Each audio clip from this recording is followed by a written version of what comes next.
Hi all, let's continue looking at the 1950 USSR Championship for the last decisive game of pool Keres I'd like to show you. So with the black pieces against Victor Liublinsky, let's see, e4 from Victor, and pool Keres plays e5, knight f3. We have the WhiteElo pass, pretty standard stuff. Up until here, there are more usual moves than d3 in this position. According to most databases, rook e1 is like the most popular move, just to carry on. But d3, we have b5, bishop b3, black castles, d6, stabilizing the center, which means the knight is now free to move, which means the pawn, this pawn can also move later. Black wants to make his pawns quite aggressive, and now after c3 is able to do this with knight a5 and then c5. So it helps clamp down on d4, discourages d4 because sometimes black can take and use that c file. Also, a plan for black is to play for d5 at some point, and then maybe even d4 if allowed, and these pawns are extremely aggressive. So we have knight bd2, knight c6, h3, queen c7, queen e2, and note that pool Keres is not keen to play h6 here. He plays actually bishop e6, and it looks as though knight g5 would be interesting, but white avoids that with knight f1. And we have knight d7 now, with the option now of taking on g5. Black wants to push through with d5 and potentially d4 if that's ignored, and this would cramp the bishop a bit, but also this pawn chain is getting quite aggressive. Knight g3, and now he does play d5 with e5 quite stable here at the moment. E takes, d5 is played, not allowing d4. Bishop takes. We have knight f5, and pool Keres is not worried about his dark square bishop in this position, he just supports it. Knight g5, this is looking a little bit dangerous. He takes that off. f6. And now knight e7 challenging that dangerous knight. d4. We have knight takes f5, bishop takes. This is a very important position to get right for black here.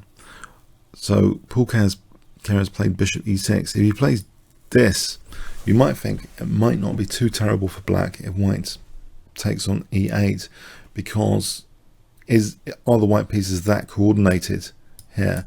But this is not the major issue in this position.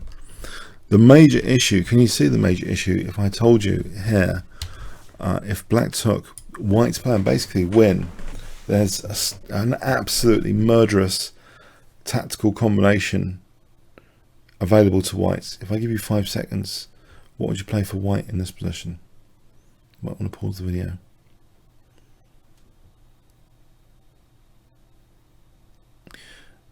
Okay, it's bishop takes h7. One of the ideas is using h5 for e8, but also this bishop's loose.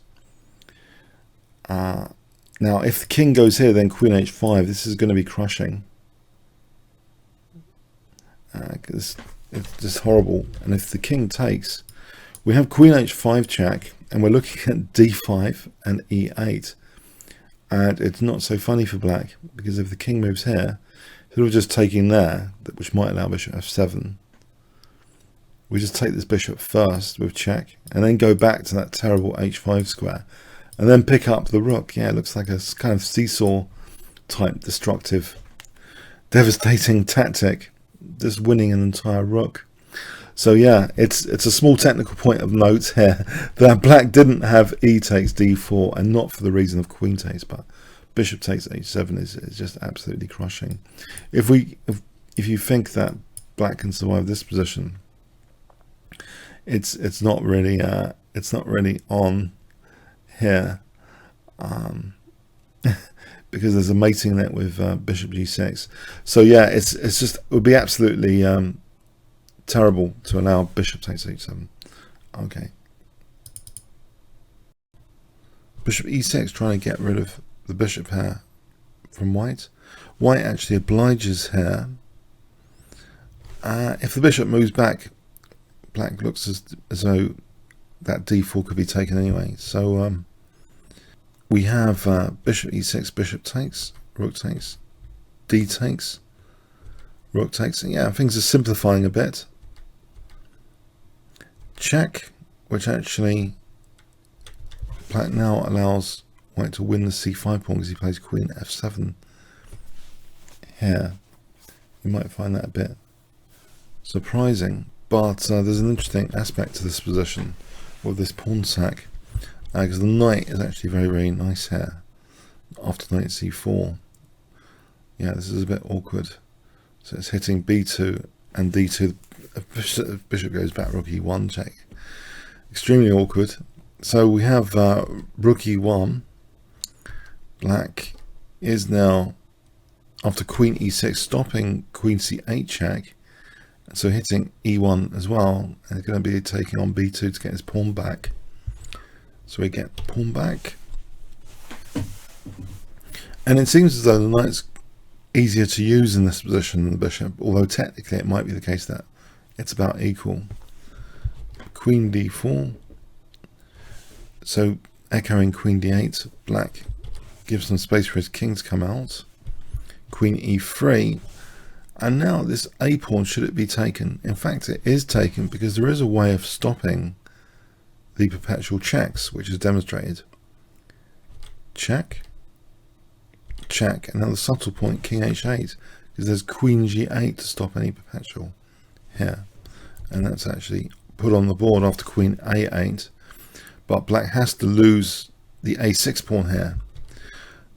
Now, this gives black a chance to re-centralize though. Even though equal on pawns, black's still got a slight annoying tiny edge here. Queen e4, maybe more than tiny. The bishop looks a little bit miserable, basically. Queen a1 followed by f3 and bishop f2 might be a plan here. But white plays bishop d2. We have knight c4, check. And now queen d7 protecting the bishop like this, which looks more aggressive actually than putting the queen back on the first rank. King g6. We have f3, queen e5, check. Now bishop f4, queen d5. Black is around the center and protecting key line squares.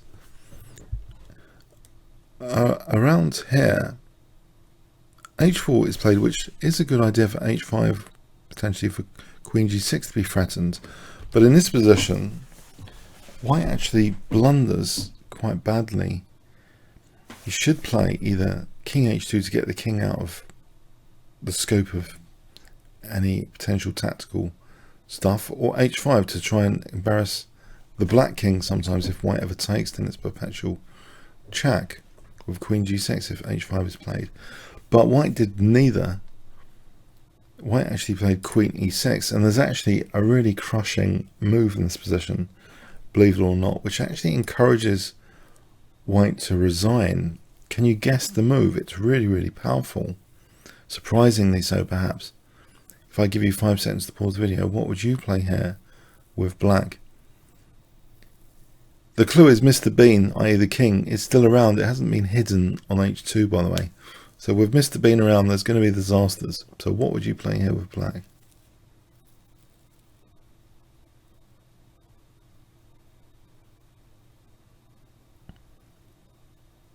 Okay, b4. The point is there's also a loose piece here on f4. So this helps undermine d4. If this is taken, then queen d4 check wins a piece. You know, it just wins that piece. And there's no perpetuals or anything.